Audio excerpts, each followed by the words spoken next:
Hello दोस्तों, स्वागत है आपका एडिटेरिया चैनल पे। एडिटेरिया द्वारा हाल ही में प्रकाशित करेंट अफेयर्स वार्षिकी 2021 के प्रैक्टिस सेट श्रृंखला में मैं आप सभी दोस्तों का स्वागत करता हूं। और यह प्रैक्टिस सेट संख्या 12 है, जिसमें हम 50 महत्वपूर्ण क्वेश्चंस को देखेंगे। यह पुस्तक जो है वह आपके नज़दीकी दुकानों पर और साथ ही साथ फ्लिपकार्ट और अमेज़न पर भी उपलब्ध है। इसमें जो महत्वपूर्ण जो विशेष आकर्षण है वह रेलवे स्पेशल करेंट है और साथ ही 26 प्रैक्टिस सेट दिए गए हैं, जिसमें टॉप 1300 क्वेश्चन समाहित है। चलिए पहले क्वेश्चन की तरफ बढ़ते हैं। पहला क्वेश्चन है, वर्ष 2020 में बिहार के किन दो पूर्व राज्यपाल का निधन हो गया? तो बिहार के पूर्व राज्यपाल रह चुके श्री देवानंद कुंवर जी और श्री लालजी टंडन जी का निधन वर्ष 2020 में हो गया है। देवानंद कुंवर जी का निधन अप्रैल 2020 में हुआ, जबकि लालजी टंडन जी का निधन जुलाई 2020 में हुआ है। देवानंद कुंवर जी बिहार के अतिरिक्त त्रिपुरा एवं पश्चिम बंगाल के राज्यपाल रह चुके हैं। वहीं लालजी टंडन जी बिहार के साथ मध्य प्रदेश के भी राज्यपाल रह चुके हैं। अगला प्रश्न है, प्रधानमंत्री नरेंद्र मोदी जी ने किस राज्य में आरोग्य वन का उद्घाटन किया है? तो प्रधानमंत्री जी के द्वारा आरोग्य वन का उद्घाटन गुजरात के केवड़िया जिले में किया गया। आरोग्य वन 17 एकड़ में फैला एक वन है, जिसमें लगभग 5 लाख से अधिक औषधीय पुष्प एवं वृक्ष लगाए गए हैं।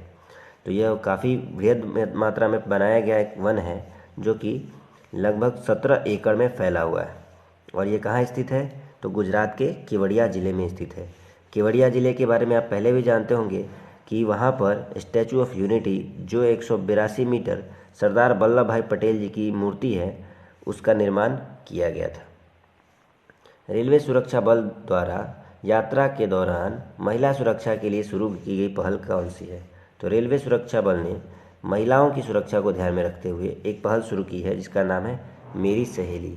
ट्रेन में यात्रा करने वाली महिलाओं की यात्रा के दौरान उन्हें सुरक्षा प्रदान करना इस योजना का मुख्य उद्देश्य है।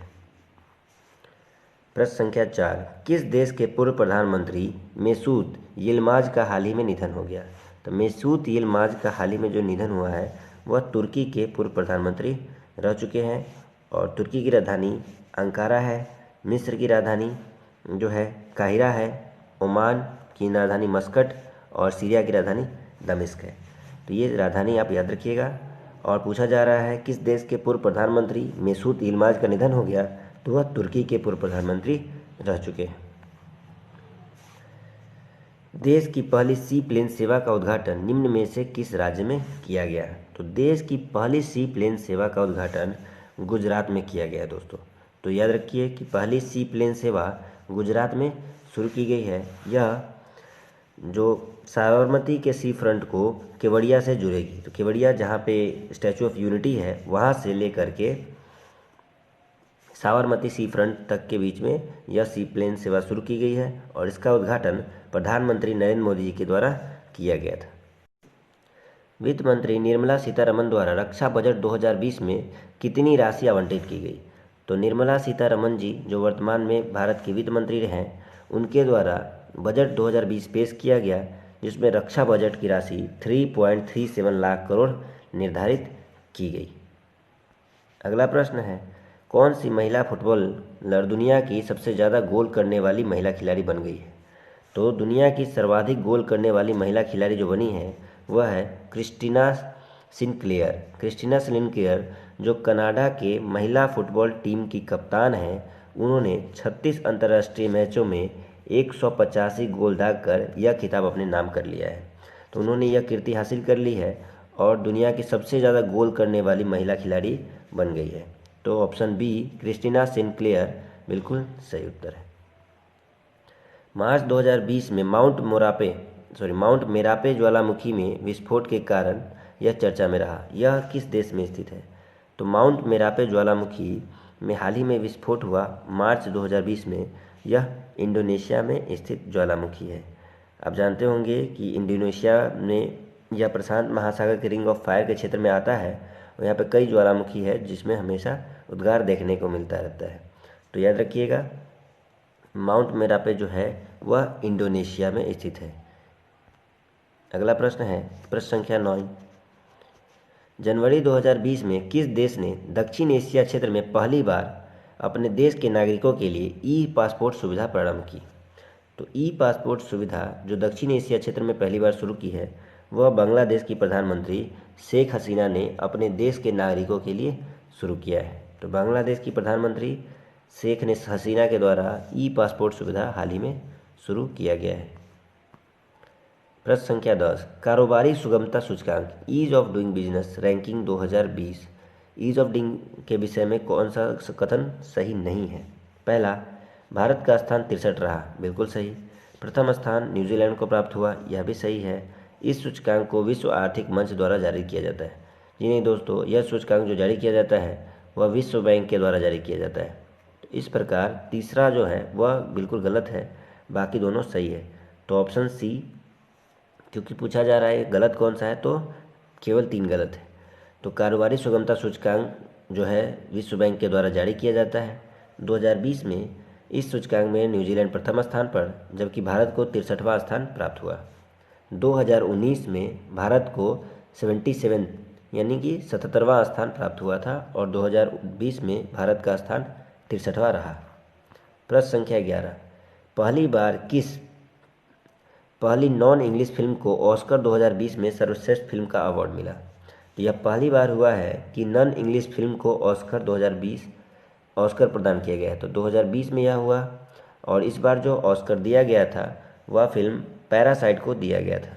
यह दक्षिण कोरिया की एक मूवी है जिसे ऑस्कर 2020 से सम्मानित किया गया है। तो याद रखिएगा, फिल्म पैरासाइट को इस बार ऑस्कर पुरस्कार प्रदान किया गया था। वहीं एक्टर के रूप में देखें तो अभिनेता में जोकिन फिनिक्स को दिया गया और अभिनेत्री जो दिया गया वो रेनी जेल्वेकर को दिया गया था अभिनेत्री में।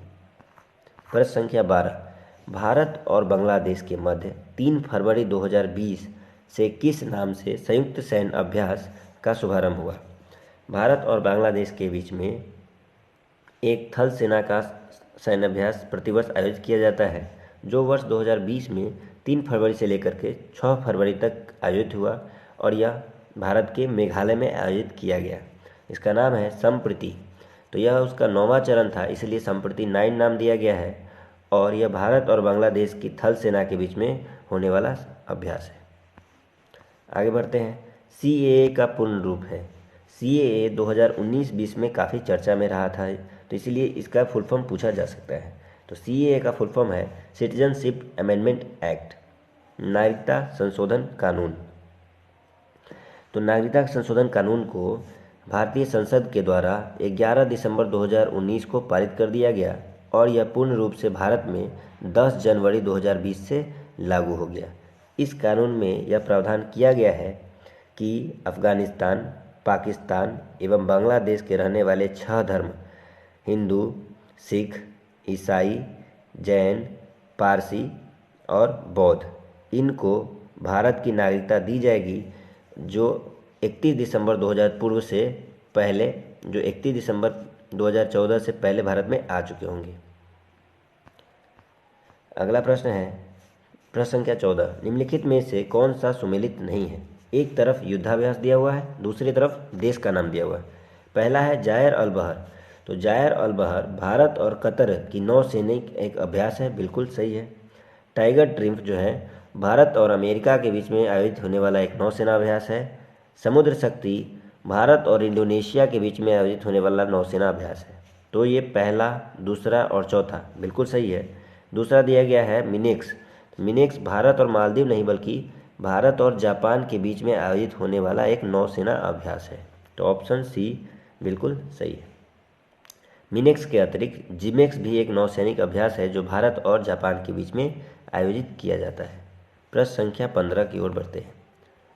15 में है कि बजट 2020-21 के अनुसार 5 लाख से 7 लाख 7.5 लाख की आय पर कितना टैक्स देना होगा?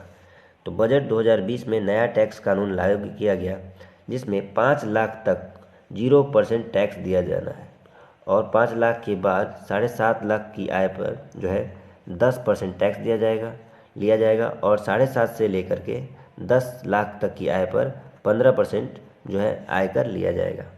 तो पूछा जा रहा है 5 लाख से 7.5 लाख, तो फर्स्ट वाले का डबल कर दीजिए 10%। यदि पूछा जाता 7.5 से लेकर 10 तो फर्स्ट वाले का डबल करते तो 15% आता। तो ऐसे ऐसे छोटे छोटे ट्रिक करके आप याद रखिएगा कि 5 लाख से 7.5 लाख की आय पर 10% टैक्स देना होगा। यूपीआई सुविधा देने वाला देश का पहला दूरसंचार ऑपरेटर कौन बन गया है?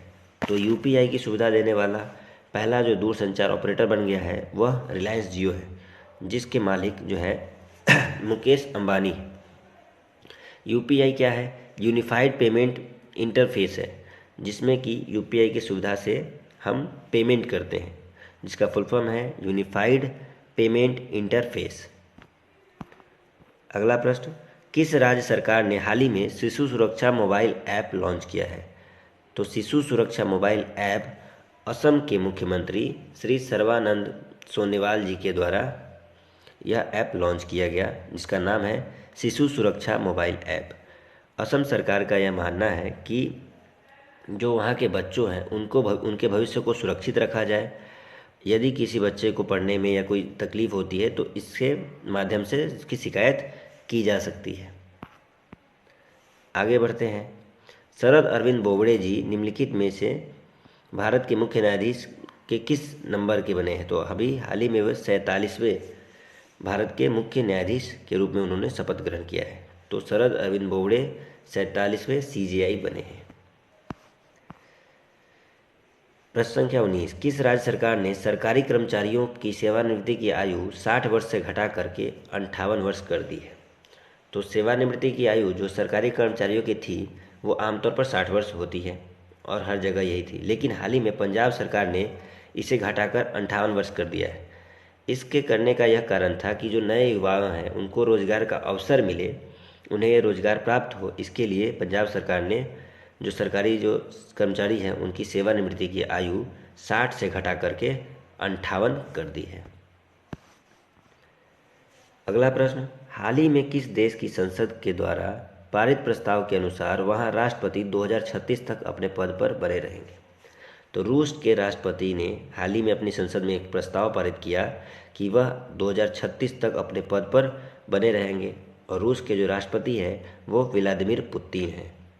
याद रखिए, रूस के वर्तमान में राष्ट्रपति व्लादिमीर पुतिन हैं और यह 2036 तक अपने पद पर बने रहेंगे। अगला प्रश्न, विजय हजारे ट्रॉफी 2019 का खिताब हाल ही में किस टीम ने जीता?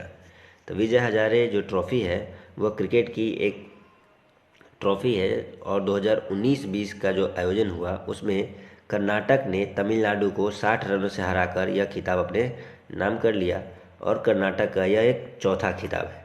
तो आपको ये याद नहीं रखना है कि ये कौन सा खिताब है, बस ये याद रखिएगा कि विजय हजारे ट्रॉफी का संबंध किस खेल से है, तो वो क्रिकेट से है, और 2019-20 का खिताब किसने जीता? तो कर्नाटक ने जीता है। अगला प्रश्न, 20 सितंबर 2020 को देश के किस पूर्व प्रधानमंत्री ने राज्यसभा के सदस्य के रूप में शपथ ग्रहण किया? तो 20 सितंबर 2020 को भारत के पूर्व प्रधानमंत्री रह चुके श्री HD देवगौड़ा जी ने राज्यसभा के सदस्य के रूप में शपथ ग्रहण किया। उन्हें कर्नाटक से निर्विरोध चुना गया है। तो कर्नाटक से निर्विरोध चुने गए हैं श्री HD देवगौड़ा, और वो राज्यसभा के सदस्य के रूप में उन्होंने शपथ ग्रहण कर ली है। आगे बढ़ते हैं। जनगणना 2021 का आयोजन कितनी भाषाओं में किया जाएगा? तो 2011 के बाद 10 वर्षों पश्चात 2021 में पुनः जनगणना होनी है, और इसमें 16 भाषाएं में प्रश्न किया जाएगा। प्रश्नों की कुल संख्या 31 होगी। ये याद रखिएगा कि 2021 में कुल कितने प्रश्न किए जाएंगे? तो सभी घर वालों से जाकर उनके घर के विषय में कुल 31 प्रश्न पूछे जाएंगे। यह जो है 16वीं जनगणना है और स्वतंत्र भारत की 8वीं जनगणना है। भारत में पहली बार 1872 में जनगणना प्रारंभ हुई थी, और आज़ादी के बाद यह 8वीं जनगणना है। 1872 के बाद यह 16वीं जनगणना है। तो पूछा जाएगा कि स्वतंत्रता के बाद 2021 की जो जनगणना है वो कौन सी है? तो 8वीं, और यह टोटल कितनी है? तो 16वीं जनगणना है। इस जनगणना की एक और ख़ास बात है दोस्तों कि यह जनगणना पूरी तरह डिजिटल माध्यम से किया जा रहा है। मोबाइल ऐप और टैबलेट के माध्यम से जनगणना किया जाएगा, यानी यह पेपरलेस है। इसमें पेपर का प्रयोग नहीं किया जाएगा, ताकि पर्यावरण को सुरक्षित रखा जा सके। आगे बढ़ते हैं। इंडोनेशिया ने ईस्ट कालीमंतन प्रांत में अपनी नई राजधानी बनाने का निर्णय लिया है। यह किस द्वीप पर है? पिछले सेट में मैंने आपको बताया था कि इंडोनेशिया की राजधानी जकार्ता के विषय में पर्यावरणविदों ने कहा था कि यह 2050 तक सागर तल में समा जाएगी, यानी सागरीय जल में वह विलीन हो जाएगी। तो इसलिए इंडोनेशिया सरकार ने यह निर्णय लिया है कि वह ईस्ट कालीमंतन में अपनी राजधानी को स्थानांतरित कर लेगा। यह बोर्नियो द्वीप का पूर्वी भाग है। तो यह बोर्नियो द्वीप का पूर्वी भाग है। बोर्नियो द्वीप के आपको बारे बता दूं कि बोर्नियो द्वीप पर 3 देशों का कब्जा है। मलेशिया का है, ब्रुनेई का है और इंडोनेशिया का है। यह द्वीप जो है वह एशिया का सबसे बड़ा द्वीप है। आगे बढ़ते हैं। प्रश्न संख्या 25। हाल ही में विश्व के पहले टाइफाइड वैक्सीन को किस देश में लॉन्च किया गया है? तो विश्व के पहले टाइफाइड वैक्सीन को लॉन्च किया गया है, वह पाकिस्तान में लॉन्च किया गया है। तो पाकिस्तान में विश्व के पहले टाइफाइड वैक्सीन को लॉन्च किया गया, जिसका नाम टाइफाइड कॉन्जुगेट वैक्सीन रखा गया। तो टाइफाइड कॉन्जुगेट वैक्सीन उसका नाम है और यह पाकिस्तान में लॉन्च किया गया। पाकिस्तान की राजधानी आप जानते होंगे कि पाकिस्तान की राजधानी इस्लामाबाद है। हाल ही में आईसीसी के द्वारा बांग्लादेश के किस क्रिकेट ऑलराउंडर खिलाड़ी को 2 वर्षों के लिए बैन लगा दिया गया है? तो आईसीसी के द्वारा जो है बांग्लादेश के ऑलराउंडर रहे साकिबुल हसन को 2 वर्षों के लिए बैन लगा दिया गया है। आगे बढ़ते हैं। हाल ही में किस व्यक्ति को 2019 का व्यास सम्मान के लिए चुना गया है? तो वर्ष 2019 के व्यास सम्मान के लिए श्रीमती नासिरा शर्मा को चुना गया है। तो नासिरा शर्मा को उनकी कृति कागज के नाव के लिए 2019 का व्यास सम्मान प्रदान किया जाएगा। व्यास सम्मान साहित्य के क्षेत्र में दिया जाने वाला एक प्रमुख सम्मान है जो 1991 से के बिरला फाउंडेशन के द्वारा दिया जा रहा है। तो यह किसके द्वारा दिया जाता है? तो के बिरला फाउंडेशन के द्वारा दिया जाता है और 2019 का 29वां, इस बार 29th दिया जाएगा। और किसे दिया जाएगा? तो श्रीमती नासिरा शर्मा को उनकी कृति कागज के नाव के लिए दिया जाएगा। नासिरा शर्मा को 2016 में उनकी हिंदी की पुस्तक परिजात के लिए साहित्य अकादमी पुरस्कार से भी सम्मानित किया जा चुका है। 29वां क्वेश्चन। भारत की पहली प्राइवेट ट्रेन तेजस एक्सप्रेस का परिचालन किन 2 शहरों के बीच में किया गया? तो भारत की पहली प्राइवेट ट्रेन कौन चली? तो आप याद रखिएगा, तेजस एक्सप्रेस उसका नाम है। तो पहली प्राइवेट ट्रेन है तेजस एक्सप्रेस और यह लखनऊ से दिल्ली के लिए रवाना हुई थी। तो भारत की पहली प्राइवेट ट्रेन जो चली जिसका नाम है तेजस एक्सप्रेस और यह यूपी के लखनऊ से दिल्ली के बीच में चलाई गई थी। और हाल ही में बजट के जो पेश की गई उसमें 150 प्राइवेट ट्रेन चलाने का निर्णय भारत सरकार के द्वारा लिया गया। प्रधानमंत्री नरेंद्र मोदी जी ने यूएनओ के मुख्यालय, कहाँ है यूएनओ का मुख्यालय? तो न्यूयॉर्क में। तो न्यूयॉर्क में कितने क्षमता वाले गांधी सोलर पार्क का उद्घाटन किया गया? तो गांधी जी की 150वीं जयंती पर जो है प्रधानमंत्री नरेंद्र मोदी जी यूएनओ गए थे। तो यूएनओ की बैठक के दौरान जो है उन्होंने न्यूयॉर्क में 50 किलोवाट के गांधी सोलर पार्क का उद्घाटन किया। तो कहाँ पे किया? तो न्यूयॉर्क में किया, यूएनओ के मुख्यालय में। कितने मेगावाट का? तो 50 मेगावाट का उद्घाटन किया गया। नाम है गांधी सोलर पार्क। किसके द्वारा किया गया? तो प्रधानमंत्री श्री नरेंद्र मोदी जी के द्वारा किया गया। अगला प्रश्न। हाल ही में कितने सरकारी बैंकों के विलय की घोषणा की गई? तो हाल ही में 10 सरकारी बैंकों के विलय की घोषणा भारतीय वित्त मंत्री श्रीमती निर्मला सीतारमण जी के द्वारा की गई। और इसके बाद भारत में अगर सरकारी बैंकों की कुल संख्या होगी वो 12 होगी। पूछा जा रहा है कितने विलयों की घोषणा की गई? तो इसका आंसर 10 होगा। यदि पूछा जाता कि विलय के बाद टोटल कितने सरकारी बैंक बच जाएंगे तो उसके बाद बचेंगे 12। फीफा विश्व कप 2022 का आयोजन किस देश में किया जाएगा? तो फीफा विश्व कप 2022 का आयोजन जो है वह कतर में किया जाना है। तो 2022 का आयोजन कतर में किया जाएगा।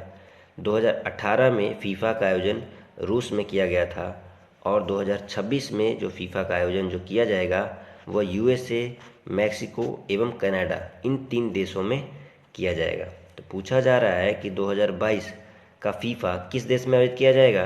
तो वह कतर में आयोजित किया जाएगा। ये काफ़ी इंपॉर्टेंट है दोस्तों, आप याद रखिएगा कि 2022 फीफा कतर में आयोजित होने वाला है और इस कतर की राजधानी है दोहा। मिस यूनिवर्स ऑस्ट्रेलिया 2020 का खिताब किसने जीता? तो मिस यूनिवर्स ऑस्ट्रेलिया 2020 का खिताब मारिया थट्टिल ने जीता है, ऑप्शन बी। अगला प्रश्न है, किस देश ने जलवायु परिवर्तन के खिलाफ फ्राइडेज फॉर फ्यूचर अभियान की शुरुआत की? तो फ्राइडेज फॉर फ्यूचर अभियान की शुरुआत स्वीडन की 16 वर्षीय लड़की ग्रेटा थॉनबर्ग के द्वारा की गई थी। तो जलवायु परिवर्तन के खिलाफ फ्राइडे फॉर फ्यूचर के अभियान की शुरुआत स्वीडन के द्वारा किया गया है और स्वीडन देश की जो राजधानी है वह स्टॉकहोम है। आगे बढ़ते हैं। अगला प्रश्न है, वर्तमान में कितने राज्य और केंद्र शासित प्रदेश भारत में हैं? तो यह प्रश्न अभी हाल ही में इसलिए चर्चा में आया है कि हाल ही में दादर नागर हवेली और दमन दीव को मिलाकर एकल केंद्र शासित प्रदेश बना दिया गया है, जिसका नाम है दादर नागर हवेली और दमन दीव, जिसकी संयुक्त राजधानी दमन हो गई है। इसके पश्चात भारत में 28 राज्य और 8 केंद्र शासित प्रदेश रह गए हैं। तो वर्तमान में भारत में 28 राज्य हैं और 8 केंद्र शासित प्रदेश है। जम्मू कश्मीर को यूनियन टेरिटरी अर्थात केंद्र शासित प्रदेश घोषित करने के बाद देश में राज्यों की संख्या 28 हो गई और केंद्र शासित प्रदेशों की संख्या 8 हो गई। आगे बढ़ते हैं। प्रश्न संख्या 36, Lal Bahadur Shastri politics and beyond पुस्तक के लेखक कौन हैं? तो लाल बहादुर शास्त्री की 113वीं जयंती पर यह पुस्तक लॉन्च किया गया और इस पुस्तक के जो लेखक है वह संदीप शास्त्री है। 36 का ऑप्शन सी बिल्कुल सही है। संदीप शास्त्री के द्वारा यह पुस्तक लिखी गई है, जिसमें लाल बहादुर शास्त्री जी के प्रारंभिक चरण, उनके राजनीतिक जीवन और उनके द्वारा जो लिए गए ठोस निर्णय हैं उस पर आधारित है। जून 2019 में सुर्खियों में रहा बाचा गांव भारत का पहला सौर किचन गांव घोषित हुआ। यह किस राज्य से संबंधित है? तो भारत का पहला सौर किचन गांव जो है वह मध्य प्रदेश में है, जिसका नाम है बाचा गांव। बाचा गांव में 75 घर हैं। इस 75 घर में जो रहने वाले परिवार है वो अपने किचन में गैस सिलेंडर, लकड़ी जलावन के रूप में आदि का प्रयोग नहीं करते हैं। वह सौर ऊर्जा से ईंधन का प्रयोग करते हैं और उससे ही खाना बनाते हैं। इसलिए यह पहला सौर किचन गांव बन गया है। यह कहाँ स्थित है? तो मध्य प्रदेश में स्थित है। आगे बढ़ते हैं। 5G नेटवर्क लॉन्च करने वाला विश्व का पहला देश कौन बन गया है? तो 5G नेटवर्क लॉन्च करने वाला विश्व का पहला देश जो है वह है दक्षिण कोरिया। तो दक्षिण कोरिया विश्व का पहला देश है जिसने 5G नेटवर्क को लॉन्च किया है। दक्षिण कोरिया की राजधानी सियोल है, यह भी याद रखिएगा। अगला है, पर्यावरण, वन एवं जलवायु परिवर्तन मंत्रालय के अनुसार पिछले 5 वर्षों में भारत वन क्षेत्र में कितनी वृद्धि हुई है? तो भारत में पिछले 5 वर्षों में 1% वन क्षेत्र की वृद्धि हुई है। यह डाटा जो है पर्यावरण, वन एवं जलवायु परिवर्तन मंत्रालय के द्वारा जारी किया गया। वर्तमान में पर्यावरण, वन और जलवायु परिवर्तन मंत्री जो है वह श्री प्रकाश जावड़ेकर है। अगला प्रश्न, किस राज्य में हिमालयन क्लाउड वेधशाला स्थापित किया गया?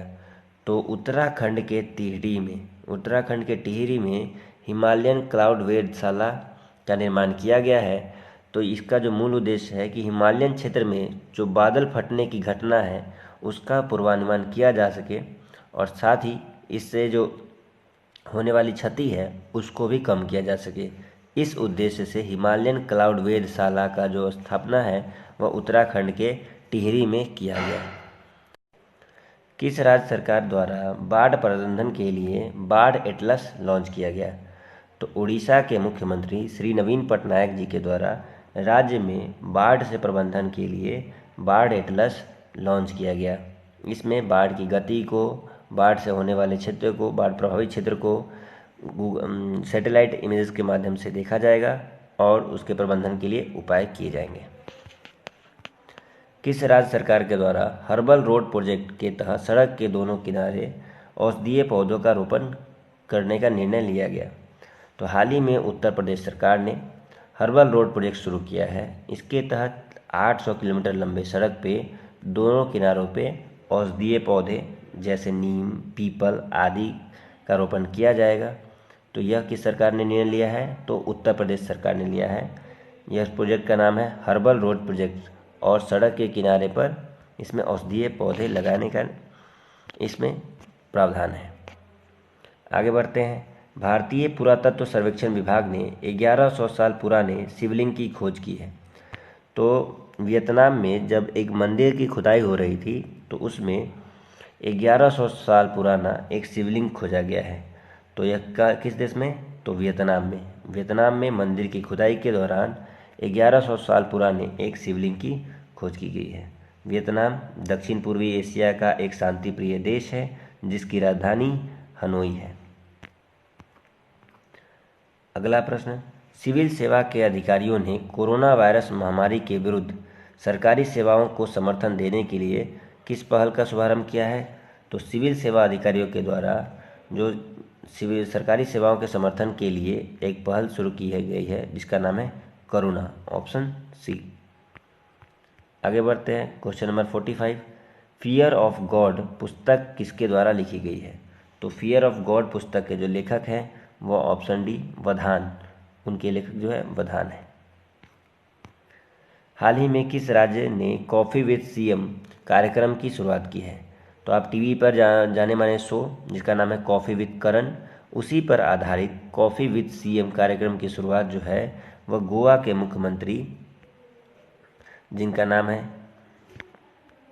प्रमोद सावंत, उनके द्वारा यह शुरू किया गया है।